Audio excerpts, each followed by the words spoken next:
жақтан кірсеңізден сол жақтан келемін. Сізге жақын вариантты іздеп жатырмыз ғой. Амансыздар ма? Қош келдіңіздер. Қалай сарай? Денсаулығыңыз жақсы, шаршамадыңыздар ма? Саламатсыздар ма? Амансыздар ма? Қалайсыздар? Жақсы келдіңіздер ма? Алла қабыл етсін. Жақсы келдіңіздер ма? Шаршамадыңыздар ма?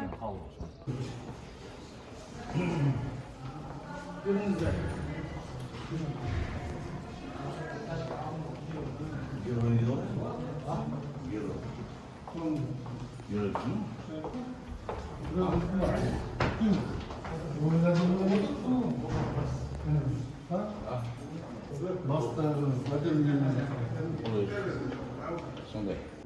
Жазып берсе. Мен өзі қолымды соғырасияның көшерін оқсаңым, біресе түсіндіріп тұрмын. Қалай жазсаңыз да өз еркіңіз. Түсіндей қалай Жазамын түсіндіріп. Бірақ айтып жатырмын да, мектептің ұжымына, басшысына рахмет. Жақсы ұстап отыр екен деймін да. Таза басшыға байланысты ғой. Жақсы бәрі өз орнында. Төлеген Тәжібаев атамыздың атында болғаннан кейін мектептің жарқырап тұрғаны керек бізге. Оқушыларының көп олимпиадаларда ұтып отқандары керек болады. Сол үшін осы направлениеде көп жұмыс істеп отқан шығар. Мектеп ұжымы. Енді бұлай. Руслан, мынау ортамызда Барысқан деген ағаң. Саған әрі құда, әрі ағаң. Бұл бүкіл республика бойынша алғилар руының төрағасы. Ар жағында Оразбек деген бірінші хатшысы. Орынбасар деген өшеден ақсақалымыз Ғабит әкесі танисың болса да. Алмасбек болған. Алмасбек Ағайын. ағайын. Тұрдалы бұл жаңа дегенше алғилардың осы Сарыағаш ауданы бойынша руының рубасы. Бұл Ерболат дегенше не? Ағайын. Осы туысқан, осы кімнің Төлеген Тәжібаевтың ұрпақтарынан. Мына кісілердің бәрі. Бәрі солдай. Ал енді Руслан Сарыағаш ауданының мәслихаттың депутаты. Өзіміздің қолымызда тәрбиелеген. Бұның жаңағы ағалары, туған туысқандардың бәрі бірге иық тіресіп уақытысында қызмет істегенбіз. Мінекей сондай өсіп өнген семьядан бұл Руслан деген жігіт. Депутат ретінде мұражайға, осы мектептің перзенттеріне үлкен көңіл бөліп, уақытын бөліп жатыр, айналайынша бұған ризамыз.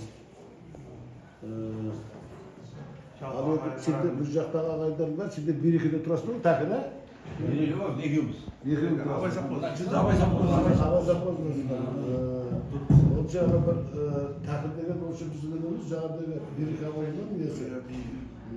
Бие, жаңағыдағы ұрубасы сөйледің, сол ауылдың ұрубасы. Жалпы бұл тірлікте біз ұруда тұрған жоқпыз, біз бірақ мемлекет ұрудан тұрады, бірақ ағайынбыз, біз бәрі қазақ болып қалуымыз керек.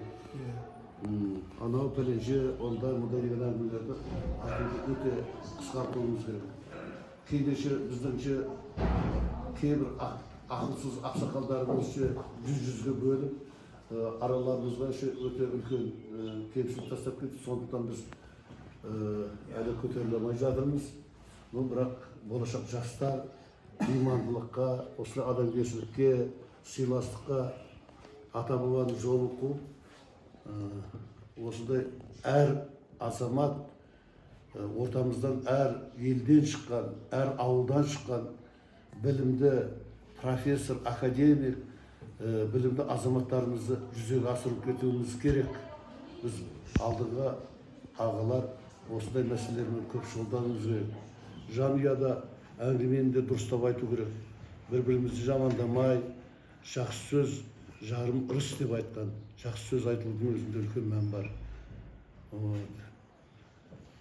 Дедейім, мынаушы Төлеген Тәжібаев атындағы бастауыш мектеп болатын бұл осыдан пәленбай жыл бұрын.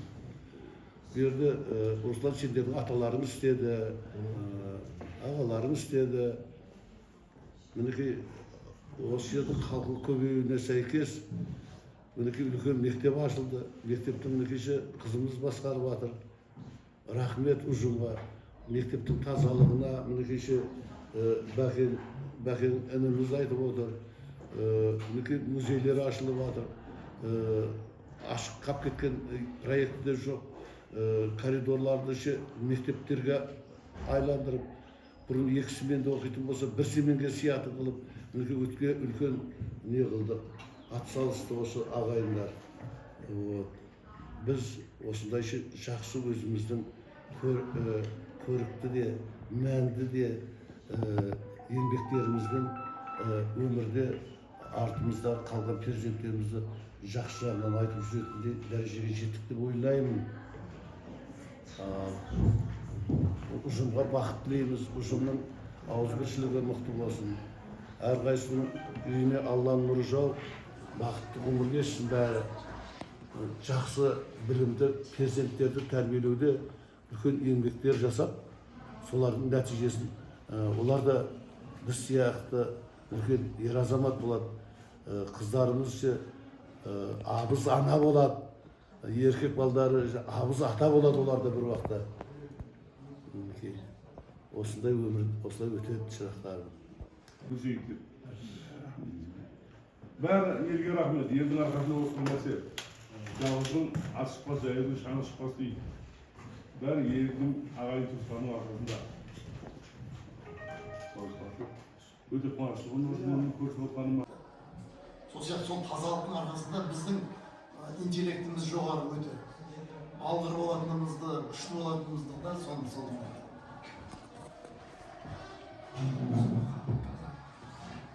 Мен Ауғанстанға барып қайттым жақында. Сол жерде Хасар дейтін ел бар да. Хасар дейтін, анау Қағанат емес ол. Бұрынғы Хасар деген Шыңғысханның інісі болған, туған кез. Соның әскерінде, соның ұрпақтары да. Сол Хасарлар қазір. Талибандардың 100% пуштундардан тұрады.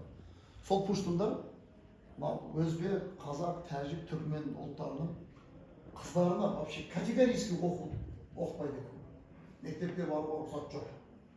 Өздерінің қыздары 6 классқа дейін барады екен, 6 класстан ары қарай оқытпайды екен. Соны мен ана границадан өтіп жатқан кезде, шекарадан өтіп жатқанда КМВ жігітпен сөйлестім, 3 сағат отырдым. Соған айттым, сен Тоқаевқа достығың жоқ, хотя сен ана границадағы пограничный службаның бастығына мысалы аналитикалық бір мақала жазып жеткізсең болады ғой. Біздің аяқтағы қазақтар кәдімгі өзінің ұлттық ерекшелігінен айырылып жатыр да қазір. Іс-шарамыз Ожарда көргеніміз нәсіп етсін. Амин. Алла.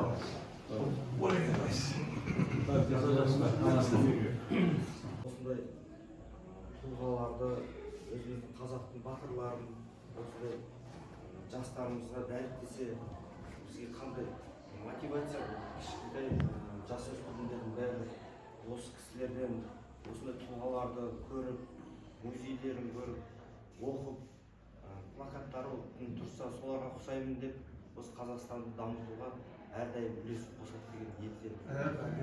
Содан өзімді мұғалімнің семьясына шыққаннан кейін бұл кісілердің де немесін алтындай уақыттарын қадірлеуін білемін. Содан кейін сіздерге, бәріңізге рахмет. Осындай ұрпақтарымен кездесіп тұрғаныма өзім қуаныштымын. Осындай тұлғалардың ұрпақтарымен. Сіздерге рахмет. Алла разы болсын. Бүгін айтқан еді, 12-ке сұрлап келген, оларды бірге қалдырған едім да. Соған сол жаққа кетіп бардым. Жақсы, ер азаматтарымыз көп болсын, халыққа тигізер пайдасы зор болсын. Руслан мырза, әрқашан біз сізді қолдаймыз, қуаттаймыз. Бұдан да биік белестерді бағындырып, біздің осы Тәжібаев атамыздың ғимаратына, мектебімізге әрдайым қол ұшын береді деп сенім артамыз. Жүрген жерде жолымыз ақ болсын. қолдаушыңыз өмірде тек қана қадір болсын. Жасаған бізге жасаған жақсылықтарыңыз Алладан 10 еселеп қайта берсін. Рахмет. Бақыт бол. Қызықты сәттердің бәрін бірге көріп бірге ашсақ деген ойда тұрмыз. Күнде бастарымыз қосыла бермейді, енді кішкене уақыттарымыз алып жатырмыз, айып етпейсіздер. Жақсының жақсылығын айтып, жаңағы қолдау көрсетіп жатқан азаматтарымызға, тұрғындарға, ауыл тұрғындарына алғысты сезімді айтамыз. Сіздер де жандарың көп болсын. Әрқашан бізді қолдап, мынау жаңағы кеше сіздер келеріңізді, онда көпшіліктің алдында біз марапаттап ең үздік демеуші номинациясын өздеріңізге беріп Тұндалы ағай келді, бас іс-шараға сол жерде табыс етті. Себебі бізді қыстан аман алып, суықтан сақтап, мына балдардың бірінші қауіпсіздігі дейміз ғой, сол қауіпсіздіктен қолдаған, қорғаған сіздерсіздер. Жәндегі кабинеттерімізді бөліп беріп, кабинетті үлкейткендеріңізге, бірсімен де ауыстыруға ықпал жасағандарыңызға мың алғыс сіздерге. Дендеріңіз сау, отбасыларыңыз аман, бала-шағаларыңыздың тек рахатын көріп, осындай игі бастамалардың әрқашан жанында жүре беруді Алла нәсіп етсін сіздерге. Аман болыңыздар.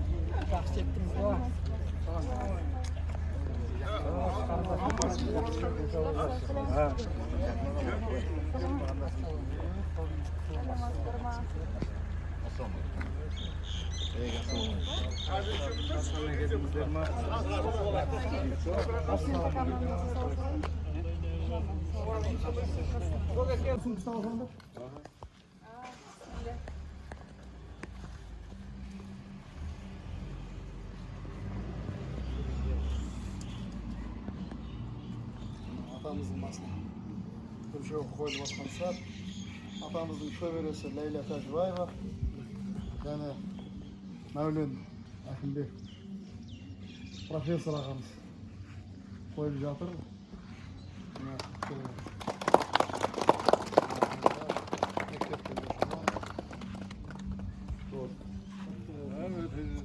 Ағайын. Амин. Міне артында бар оңалар деген. Төлеген үйінде жатып көз көргенде маған Мәулен мен екі қателік жібердім деді. Сен соны жібермеуге тұрсың. Мен туған туысқа, ағайынға ештеңе істей алмадым, осы есіңде болсын деп еді. Міне артында бар екен оңал, осындай жағдай жасап отырсыздар. Көп рахмет елге, жұртқа. Ал енді ең бірінші дендерің сау болсын. Елімізден Төлегеннің ізін басатын, Төлегеннің артынан еретін, тағыдып алдын жүретін, елге елеулі, халқына қалаулы, өнерлі, білімді азаматтар шығарыңдар. Амин. Елге. Әр уақытта деніміз сау ойнап, күліп, бас қосайық. Амин.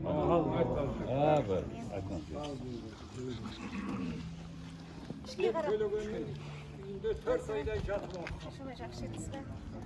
Осы жерде Қарағыз апаның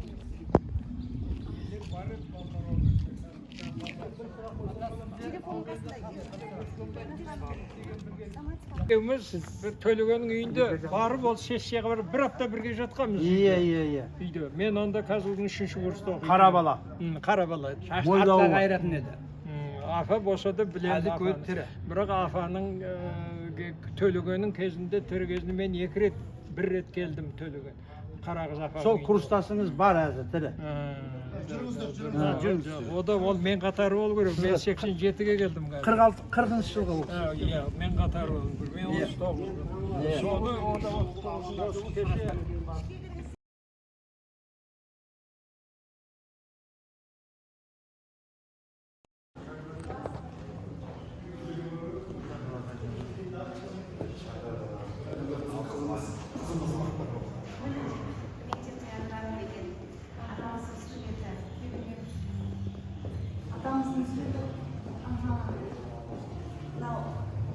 Логотипімізге бар деп жатқаныңыз осы.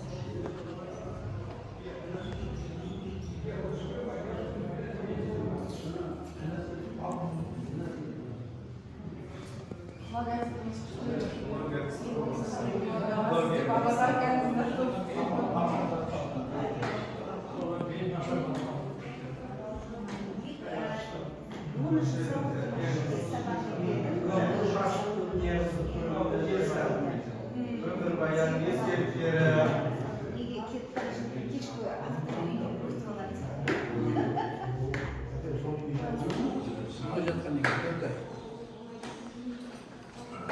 Мынау неден Индиядан келген кезде түскен суреті. Индиядан 62 жыл келді ғой. Қыста февралда келді ғой. Сонда келген кездегі Алматыда түсірген сурет, мына сурет. Осы как раз Индиядан келген кездегі. Өте жақсы.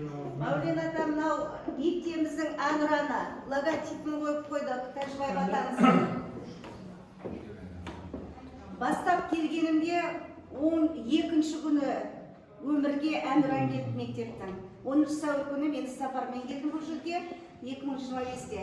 22 сәуір күні әнұран өмірге келді. Мектебіміздің әнұраны бар. Қазір балалар ән шығарып береді сіздерге. Қордай айтады. Өте жақсы. Мынау үлгі алатын нәрсе. Ол мен енді Жамбыл ауылысында шартара барлық нелерін қойып жүрмін ғой, мен барлық мектептерге. Төбесінде логотипі бар.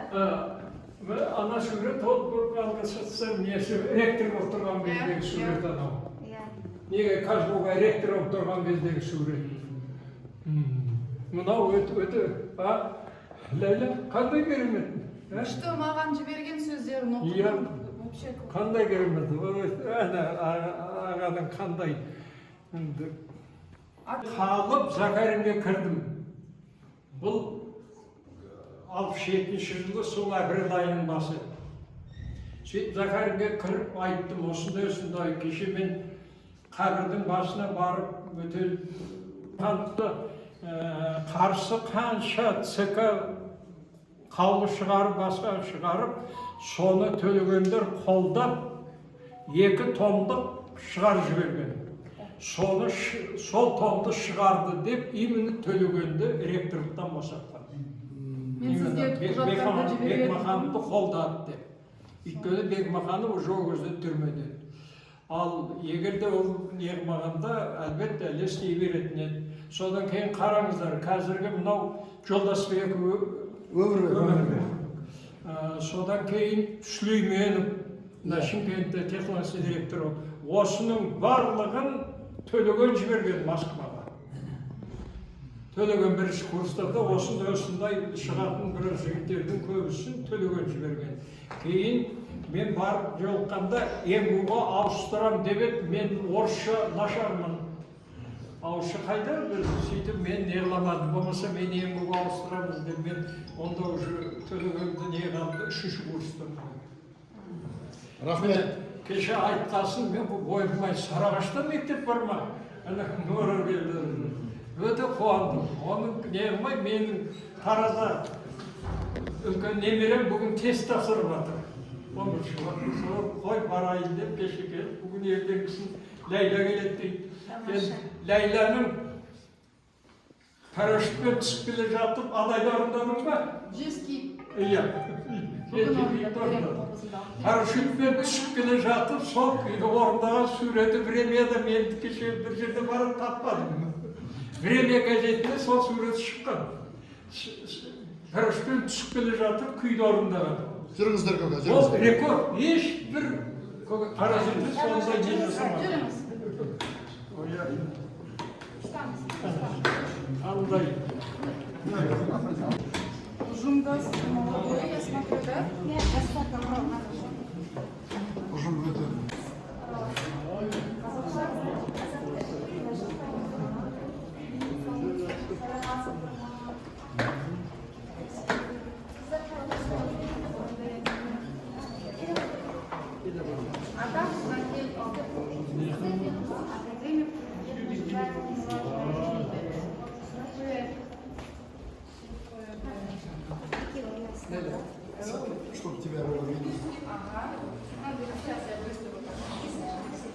Köşede koyun. Ortada nagrat oldu. Leже şöyle.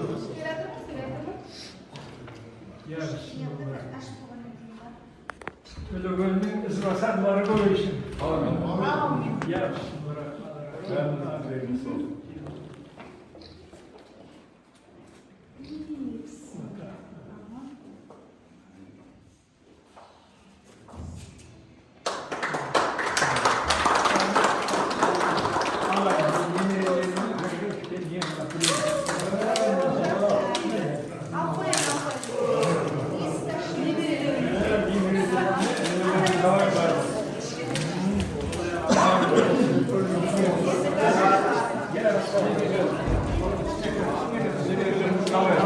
Yani bakan,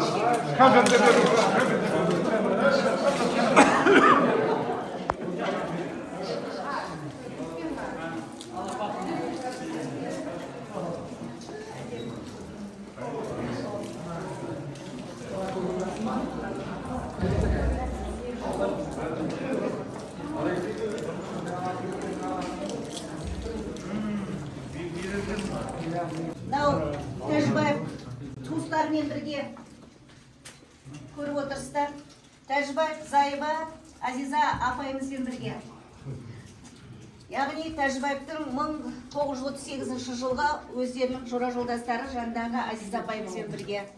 Яғни жұбайы Азиза ханменен бірге түскен суреті, ал мына жерде жаңағы баласы бар, Азиза апайымыздың елік деген Төлеген Тәжібаевтың несі.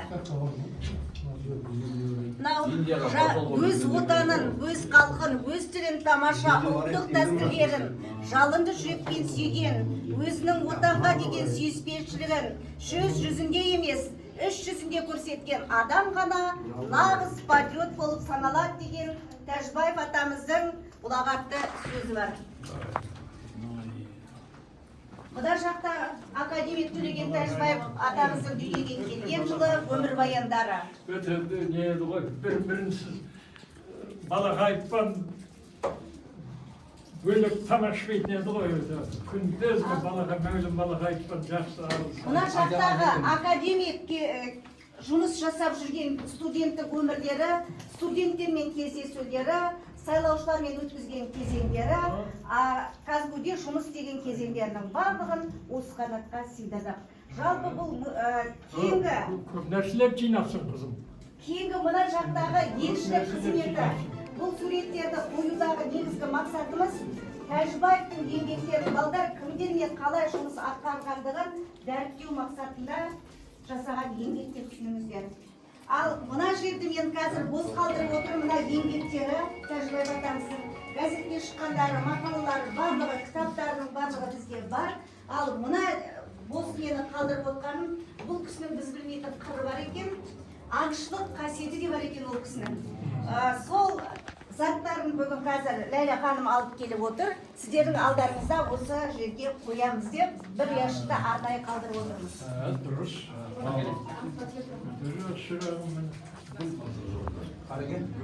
Жастарға бұланатын не Арнайы жасаған үлкеніміз, апамыз десек те болады.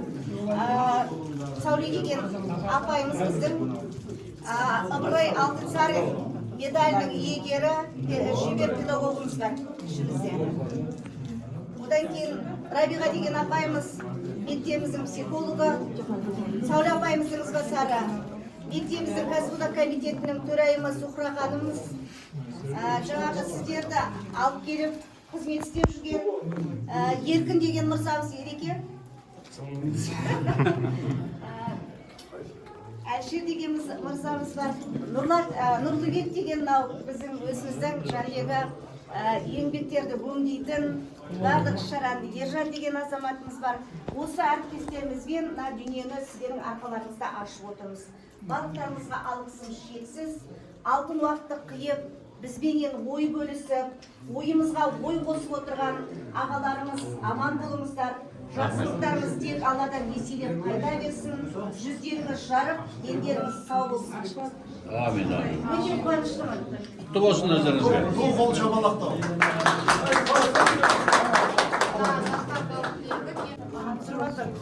Енді уже Казгуда алған, Шымкенттің мектебі алған, Арыстың детдом алған. Көп заттарды берген бізді. Сондықтан, как говорится, что нашли, да? Столда тұратын өзінің қаламдары, қарындаштарын. Ағайдың қолындағы заты бізге көзіміздің шамшырағындай қастерлейміз. Көзім толып тұрмын қазір. Правительствода жұмыс істеген кезде. Кабинетте тұрған заттар. Так, на жерде енді личныйлардан осындай хат, наверное, ламинация жасау керек сияқты. Мен әжеме және атама жазған хаты ғой, 42-ші жылғы. Әдемі сақталған дүние. Тамаша. 84 жыл болды мына хат. Өзінің почерк. Мына өзінің хаттарды ашатын құжат. Индиядан алып келген, олар слоновая костьтан жасалған.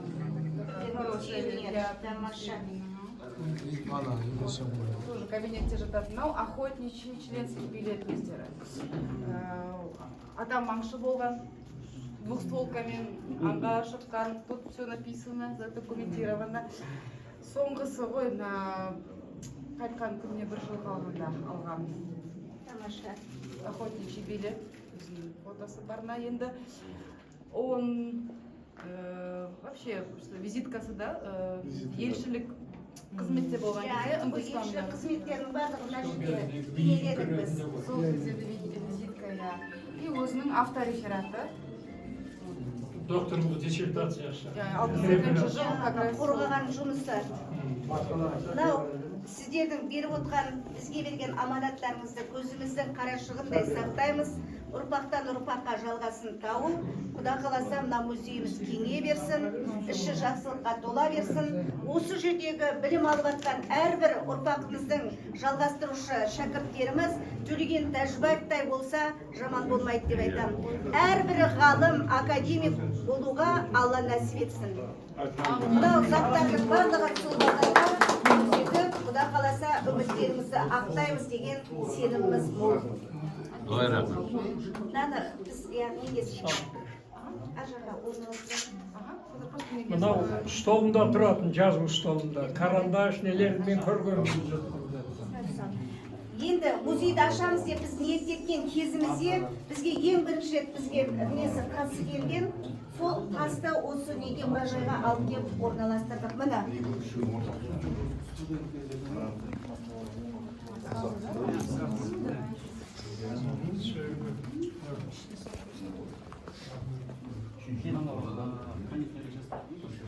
Мына жерде ең бірінші осы тас келді бізге. Мынау жаңдегі сырттағы неден бөлек ағайлар алып келіп берді. Бұны музейге қоямыз деп сол алып келген күннен бастап біз осы музейді ашуға не жасадық. Ниеттендік. Сол ниетіміздің бүгін дәлелі іспетті болып тұр ғой. Иә, тамаша болды. Керемет. Қолданбасы бізге де келіп жетті. Әрбір оқушы бұны көрген кезде осы кісіге ұқсау нәсіп етсін дегім келеді менің. Әрбір азамат осындай болсын. Музей ашылған мұражайдың ашылғаны құтты болсын. Ғұмырлы болсын. Өзіңіз айтпақшы, жақсы адам болып келсін, жастар келсін, осы адамдың өмірдегі қол жеткен жеңістеріне біздің жастарымыз жете берсін. Жастарды солай тәрбиелеңіздер. Көзімізге рахмет, Ләйләға рахмет, сонша уақыттан көріп келіп отырған сіздерге рахмет, сонша еңбектер оқығандарыңызға.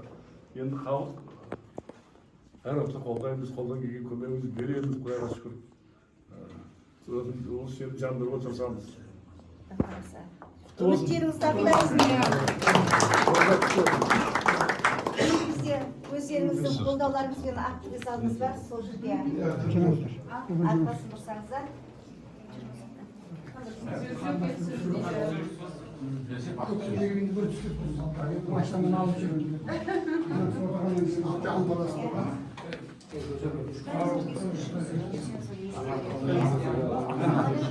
Сол жерден келіп сізбен сөйлесуге болмайды ғой.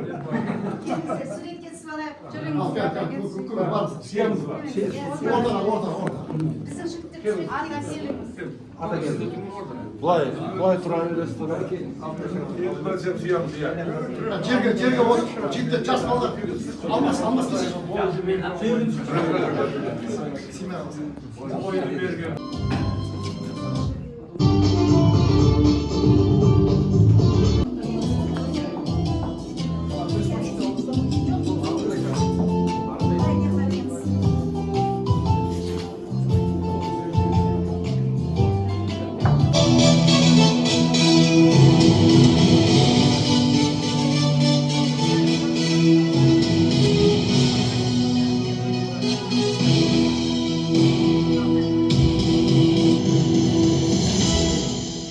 Армысыздар ардақты ағайын, құрметті ұстаздар және қымбатты қонақтар. Бүгін біз үлкен тарихи оқиғаның көрнекті ғалым, академик Төлеген Тәжібаевтың мұражайының ашылу салтанатының куәсі болып отырмыз. Ғалымның рухына тағзым етіп отырып, мұражайдың ашылуына арналған салтанатты концерттік бағдарламаны бастаймыз. Әрбір білім ордасының жүрегі, оның өткені мен бүгінін жалғаған әнұраны, кеудемізге мақтаныш ұялатар, мектебіміздің рухын асқақтатар маңызды сәт.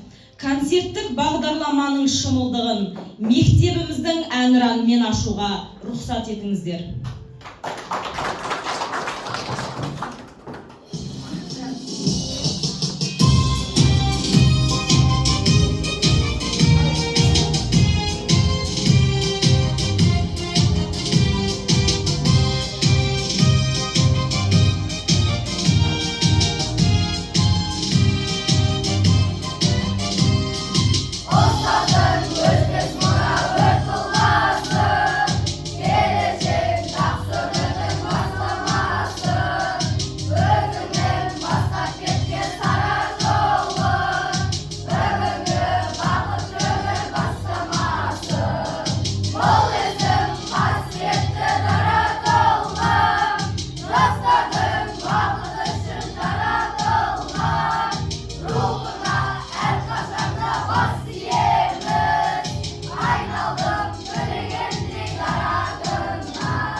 Жақсы адамдар бұл өмірдің шуағы, жақсы адамдар көңілдің де бұлағы.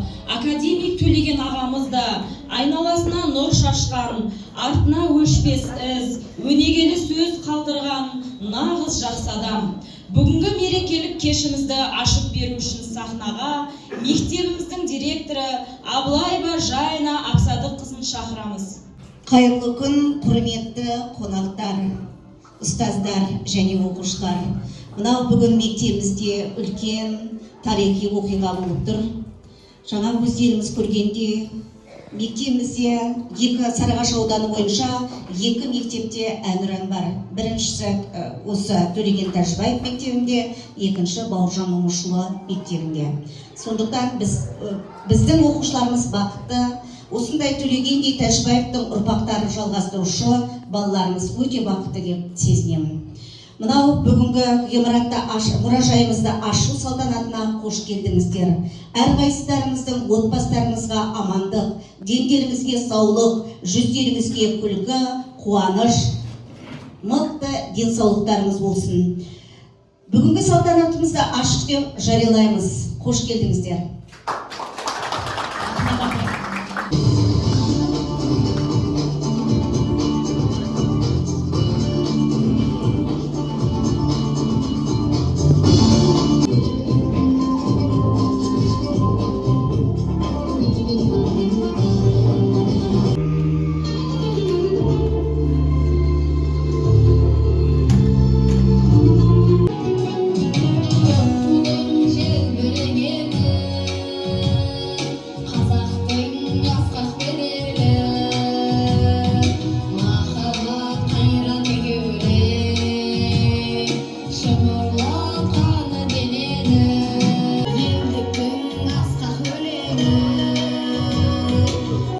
Ендеше бүгінгі мерекемізге халықаралық нақыш сыйлайтын шығыс мәдениетінің ерекше бояуы, отты да серпінді өзбек биі, сахнада біздің дарынды бишілеріміз.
Нұрландырып, көңілге қанат бітіреді. Мұражайдың ашылу қуанышына арналған ән шашуымыз әлі де жалғасады. Сахна төріне қайтадан тамылжыған таза даусымен көрермен жүрегін жаулап жүрген өнерпазымызды шақырамыз. Қарсы алыңыздар, Тағай Нұрисламның орындауындағы Жаса қазағым әні.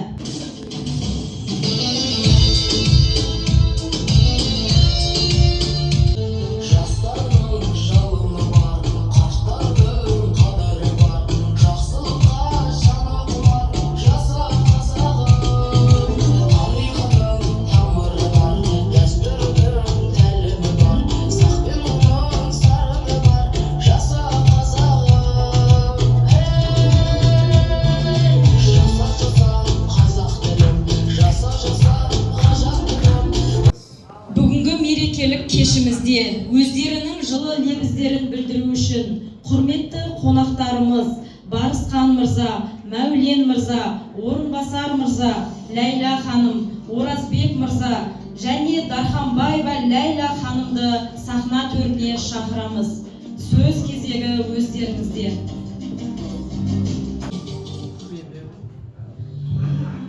Құрметті қонақтар, мен Әлімбетов Мәулен деген аталарымын. Осы Төлегенді тауып, елекенді біліп, 63 жылы ноябрьдің 20-25-нен бастап 64 жылдың 13 мартына шейін мен осы үйде тұрдым. Төлегеннің өз аузынан талай қызық әңгімелерді естіттім.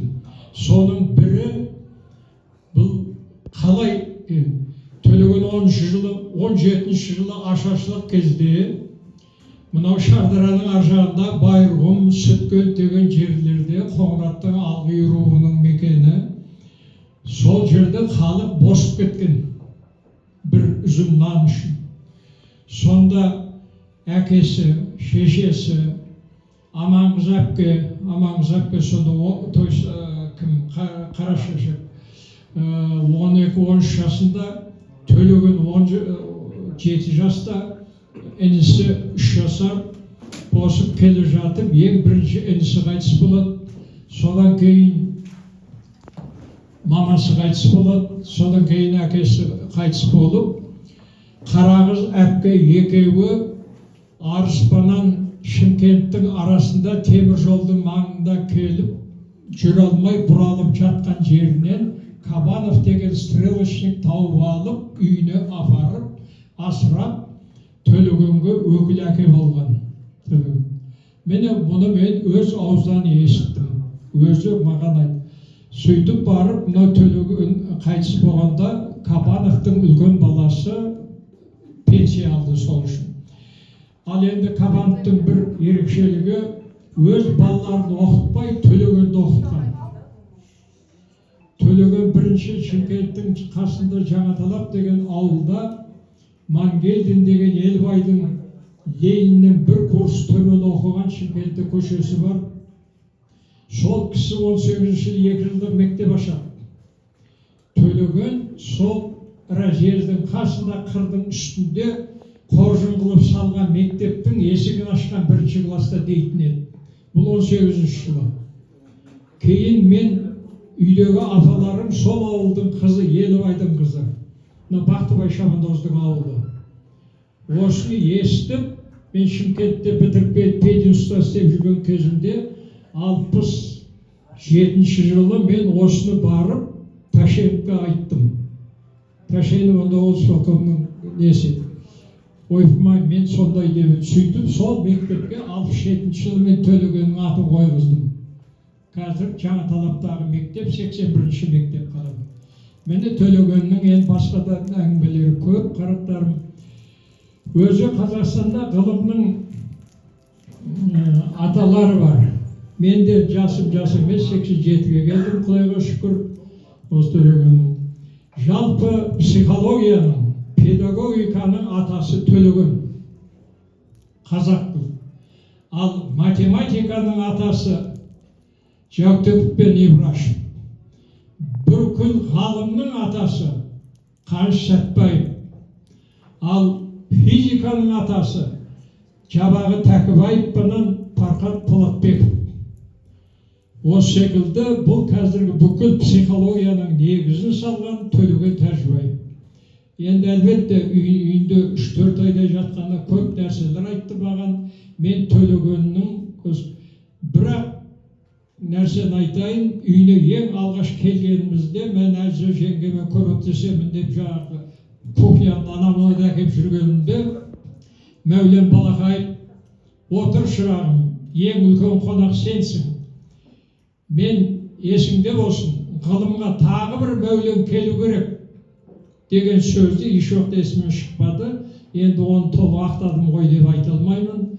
Сондықтан ізгі ниет адамның болашағын анықтайтын қазіргі. Мені сол Мәулен Балақаев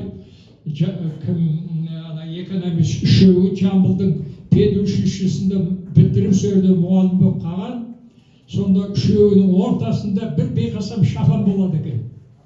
Сол шафанды киіп Жамбылдың айласына тойға барып, өздері тамақтанып, тағы 1-2 тамақты алып келеді екен. Міне сонда үшеуінің Мәулен Балақаев негізі Қарашай ғой, білесіңдер. Міне осындай енді Сүткенттегі мектеп, Төлеген Тәжібаев атындағы Жамбылда көше қойылған, қазір Таразда, то есть. Міне, мен 4 күн бұрын маған Оразбай інім, мен Таразда үлкен балам қолындамын. Мен кемпір кеткесін апаларым. Соны 3-4 күн бұрын Оразбай көке осындай, әй, Сарыағашта Төлеген Тәжібаев атында мектеп бар ма дедім.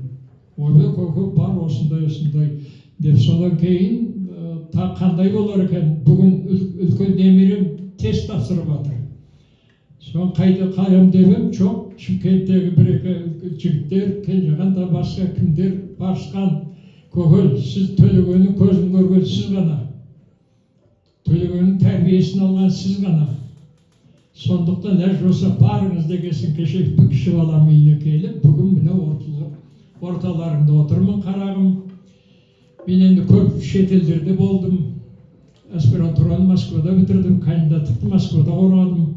Докторлықты болса да кейін Алматыда қорғадым ғой. Мен қазақтың балалары біздің керемет қабілеттіміз. Бірақ еріншектеуіміз, жалқаулауымыз.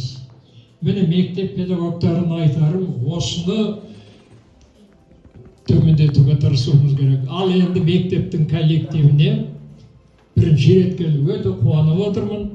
Жаңа келіп терлеп, дәфенем көтеріліңкіреп барып еді, отырып, мына балаларды көргесін, қазір бәрі орнына келді.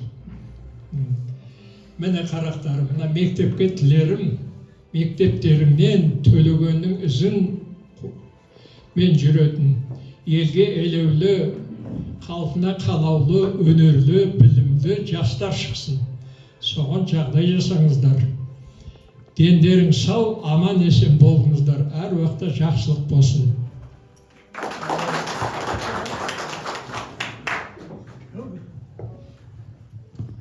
Құрметті мына шараның басына жиналған ағайын, туысқандар, үлкен қариялар, мектеп ұжымы, мен де көкем айтқандай өте бір қуанышпен қарсы алдым шақыруды. Ұшып келдім, орталарыңызда болайын деп. Шын жүректен қуаныштымын. Мектептің ұжымына айтатын тек рахмет. Мектепке мен бірінші қадам жасағаннан көрдім, өте таза, керемет. Мен осы жердегі коллективтің ұстаздардың еңбегі деп білем. Мұнда үлкен мұражай аштыңыздар, біз өте қуаныштымыз. Действительно, біздің осы Төлеген Тәжібаев атамыз сықылды, оқымысты, қазаққа ықпал ететін, жалпы ғалымға ықпал ететін жастар өссе дейміз. Үйренсін, оқысын, спортсмен шықсын, тек жақсы адам, елдің ұлдары мен қыздар шықса деп тілеймін. Мұражайларыңызды ғұмырлы болсын, тек жақсы кісілер келіп көрсін. Әлі біраз нәрсе жиналатын шығар, оған да келіп куә боламыз. Енді біз ағайын болғаннан кейін біз қолымызда келгенше көмегімізді беріп тұрамыз. Оған ешқандай көмек болмаңыздар. Істеріңізге сәт, жақсылар жол қойып. Иә, мынау бүгін Төлеген Тәжібаев атындағы мектепте үлкен қуаныш болып отыр. Мына мұражай ашылып, мұражайды ашуға осы мектеп ұжымы басшылығымен біргелікте қанша жұмыстар атқарды. Мынау енді Төлеген атаның ұрпақтары да тыс қалған жоқ, қолдан келгенше осы жерге көмек беріп, алдағы уақытта осы мұражайдың үлкейіп кеңеюін болатын шығар, Құдай қаласа оған да атсалысамыз. Ал енді мына мектеп ұжымына оқып жатқан балаларға мына Төлеген аталарындай үлкен азамат, ғалым болып, қызметте, басқа жерлерде де алда болуын Алла нәсіп етсін. От мектеп ұжымына жетістікке жете берсін деп тілеймін. Рахмет.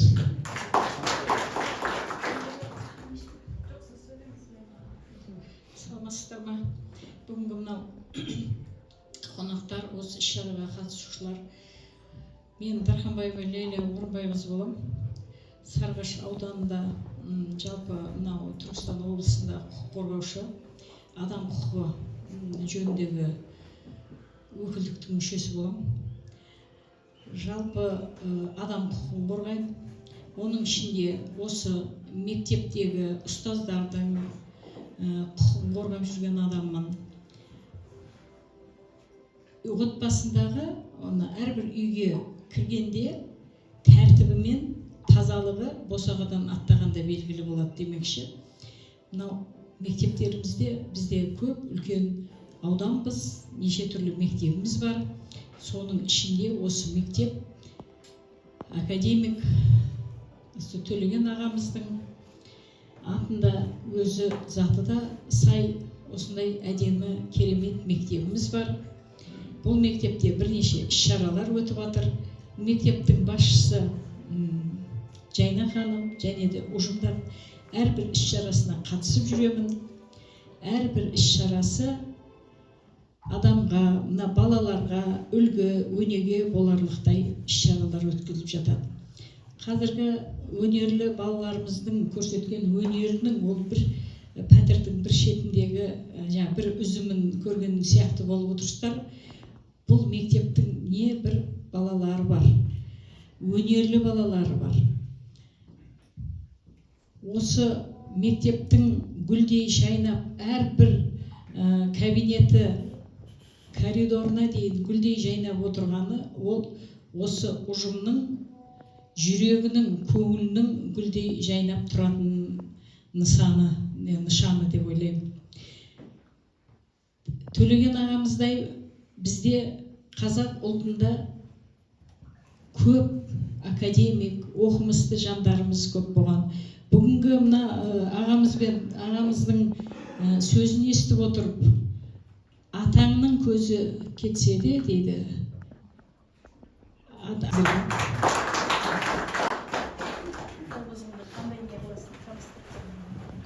Саламатсыздар ма, құрметті қауым. Мен сразу предупреждение жасап қояйын. Қазақша орысша араластырып сөйлей беремін. Кешірерсіздер, өзім орыс мектебін бітіргем. Қазір ойнап жіберейін бір-екі күйді, бірақ соның алдында бір кішігірім. Қарақтарым, Ләйла қызым осы 2 жыл болды ма? Парашюттен секіріп түсіп келе жатып, дүние жүзіне рекорд қойған. Сөйтіп, осы шығар, осы болып шығар.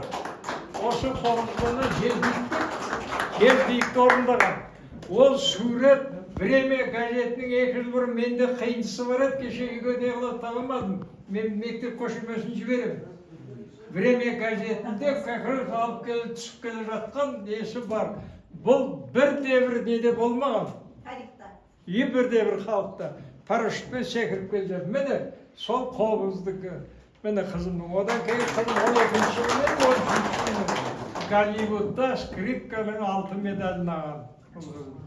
Міне тек мұғалімдерге халық қайтарып, текте әңгіменің бәрі. Сондықтан осы жағына мән берейік. Кішігірім воспоминания айтқым келеді атам туралы. Негізі ол атамның бейнесі маған әрқашанда кумир болып тұрады. Қазір аға оқытушымын Қобыз кафедрасының Құрманғазы атындағы Қазақ ұлттық консерваториясындамын. Әжемді көрдім, Әзиза әжемді көрдім. Ол кісі 94-ші жыл қайтыс болды, мен 12 жаста едім. Сол кісі қайтыс болардың алдында, вот прям за день до этого мы приходили к ней в гости, и она много рассказывала мне про Аташку. И самое, что интересное, она всегда говорила, вот какой-то таусылмас энергиясы болатын сол кісінің. Откуда черпал, говорит, не знаю. На каждый бал он приходил и танцевал с каждой женщиной, говорит. То вальс, то фокстрот, то танго. И вот пока с каждой не протанцует, значит, там же типа миссия, да, елшілер келеді, олар жобайлары келеді. Сол пока каждый әйелмен билеп не істемегенше кетпейтін еді сол приемнан. И мен қазір мына балаларға қарап жатырмын, ән айтып жатыр, би билеп жатыр, да. Культура и искусство — это то, что делает нас людьми. Это я так считаю. И Аташка играл на мандолине, пел очень красиво и танцевал. И я думаю, что балалар қазір атамның ізімен бүріссін, да, бассын атамның ізін. Что вы такие молодцы, Жайна ханым, вам низкий поклон, сізге көп рахмет, осындай кружочки, что у вас такие, вот сол жолдан не қылмаңыз, кетпеңіздер. Осы мектепке тілейтініміз атам, апам, Тамара әжем, атамның келіні, мен папам, Асқар ағам бәрі сәлем айтып жатыр, сіздерге көп рахмет. Енді мен амбассадор болып келіп жатырмын, елшім болып Тәжібаевтар әулетінен. Мың да бір рахмет. Мына ылғилардың, қалай айтуға болады, председателю, да, и нашей вот коллеги, так скажем, большое спасибо за то, что всегда поддерживают, всегда за Аташку, как говорится, всех порвут. Осы мектепке нұр жосын, әрқашанда түлектері ана мұражайға, чтобы вы потом могли ставить выпускников. Атамның қатарына келетін выпускниктер болсын осы жерде. Енді атам айтты бағана, Мөлін атай, осы қобызбен секіріп, парашютпен, осындай жындайындей болды. Оған іске асырдық. Жескиік күйін орындадық. Ықыластың Атлас атамыз, это тоже первопроходец. Он собрал все шаманские произведения қобызы и создал школу қобызы. Ең ағалшы қобыз орындаушылық мектебін құрастырған сол Ықылас атамның күйін жескиік ойнап берейін.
Ұлы тұлғаны ұлықтаған өткенді қастерлеп, Бүгінді дәріптеген салтанатты концерттік бағдарламамыз өз мәресіне жетті.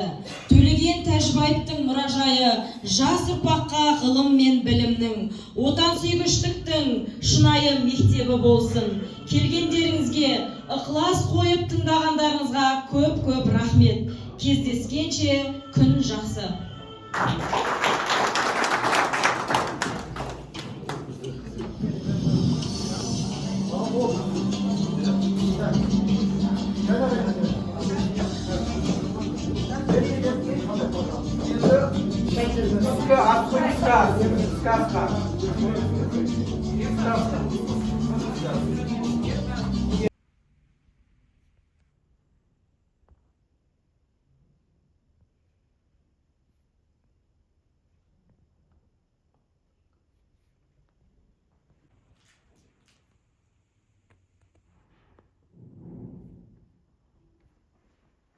Помогал ему книжки носить, потом очень все-таки решил, что надо ему делать карьеру, ну, в смысле учиться, получить образование, и отдал в детдом.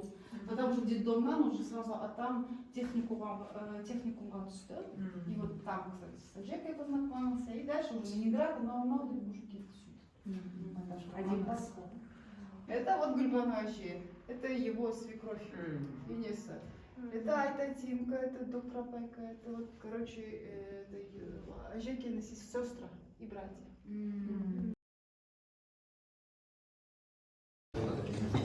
Сөйтіп отыны бастап, жүргіп мешті болғанда еңгіліп қалды.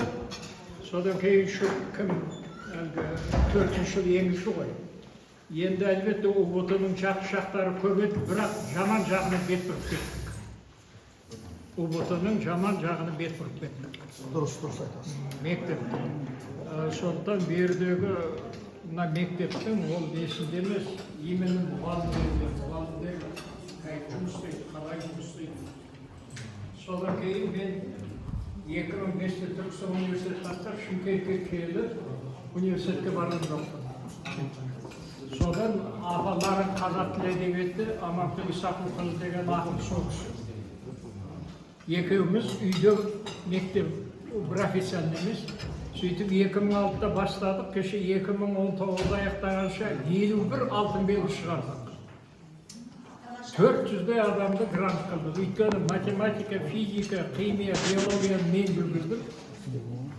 Қазақ тілі мен тарихты ағаларымыз жүргізді. Сол балаларымыздың қазір Америкада, шетелдерде жүр. Бір жылдың ішінде 5 аудандық семинар өткіздік. Үлкен жетістік деп білем, себебімен келген кезінде бір жылды арқаға тастасақ, біз биік белестерді бағындырамыз дегенбіз.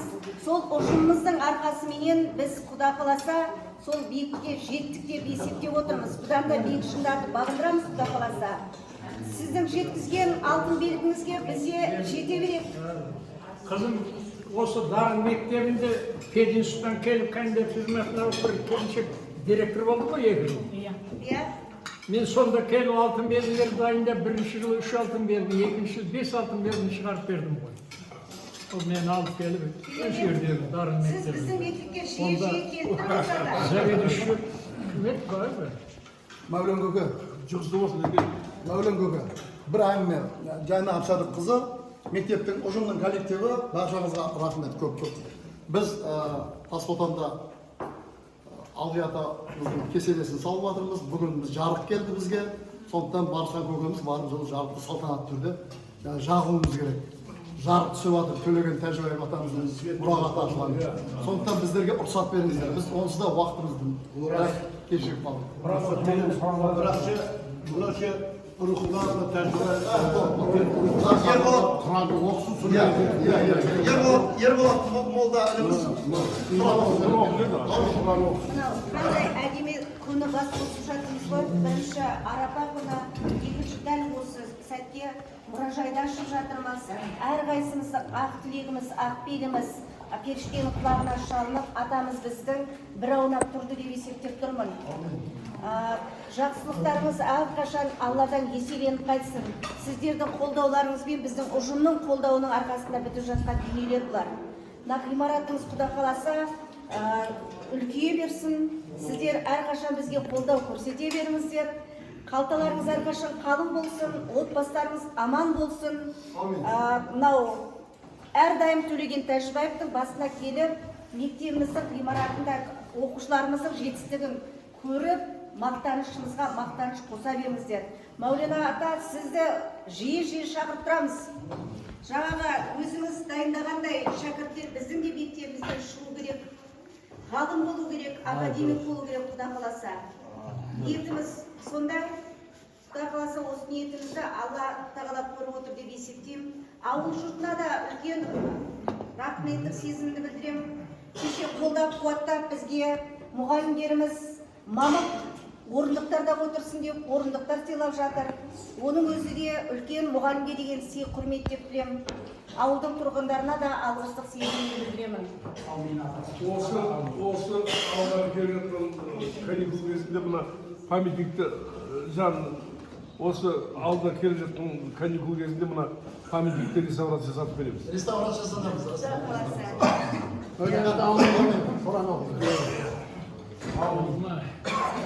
Я Алла, я жаратқан ең құдіреті күшті Алла, ең бірінші бәріне денсаулық берсін, еліміз сау болсын, ынтымағымызды берсін. Мына мектептің коллективіне тілерім, мына шәкірттерінің арасынан елді ойлайтын, халықты ойлайтын, өнерлі, білімді азаматтар шықсын. Ал енді Төлегеннің шәкірттері шықсын. Аман есен болып, елге елеулі, білімді жастарды шығарыңыздар. Әр уақытта ынтымағымызды берсін, дастархандарыңыз ұлғая берсін, бәріміз аман болайық. Мынау жаңалықты бірінші деп отырмыз. Бірінші. Ырым қылып осы жаңалық не қылдым ғой деп, ырым қылып жеңілдім. Әр уақытта жаңалық болсын. أعوذ بالله من الشيطان الرجيم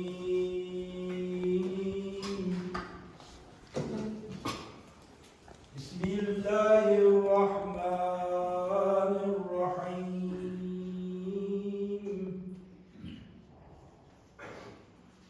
لا يستوي أصحاب النار وأصحاب الجنة أصحاب الجنة هم الفائزون لو أنزلنا هذا القرآن على جبل لرأيته خاشعا متصدعا من خشية الله وتلك الأمثل نضربها للناس لعلهم يتفكرون يا أيتها النفس المطمئنة ارجعي إلى ربه راضية مرضية فادخلي في عبادي وادخلي جنتي صدق الله العظيم سبحان ربك رب العزة عما يصفون وسلام على المرسلين والحمد لله رب العالمين آمين بسم الله الرحمن الرحيم اللهم ربنا يا ربنا تقبل منا تلاوة القرآن العظيم اللهم صل وسلم محمد صلى الله عليه وسلم يا جبار الحق осы оқылған Құран аяттарымыздан болған сауаптарымызды, жайылған дастарханнан болған сауаптарымызды, барша игі іс-шараның сауаптарынан болған сауаптарымызды күллі мүминин, мүминат, муслимин, муслиматтарға, я жаббарul хақ, қазақтан кеткен барша батыр бабалардың рухына, Алталаштан кеткен арыстарымызға, я Аллаху Карим, соның ішінде Төлеген атамыздың рухына, барша қол жай отырған, баршамыздан дәметкен ата-баба әждад, зүрият марғұм болған күллі ұрықтарға, я Аллаху Карим оқылған Құранның хаққы құрметіне қараңғы қабырын, жарық тар қабырын Алла кең қылуды нәсіп болған болсын. барша бабалардың, төлеген атамыздың артында қалған ұрпақтарға, ағайын туысқа және осы мектеп ұжымына, мектеп басшысына Алла Тағала көркем сабыр істеріне Алла береке, ынтымақ, жақсылық нәсіп қылған болсын. Аллаху Карим артынан қалған ұл қыздарына, төлеген бабамыздың ұл қыздарына, ұрын-бұқтарына аманшылық бағыса, екі дүниенің бақытын беріп, келе жатқан құрбан айттарымызды Құдай Тағала мұбарак еткен болсын. Айттан айтқа, жылдан аман, есен болу нәсіп қылсын. Ниет қабыл болсын.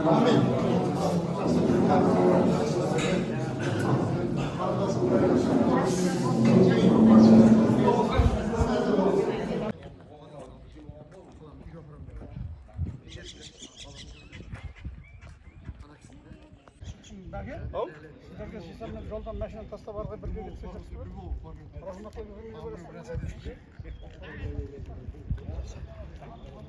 жайна молодец, еңбек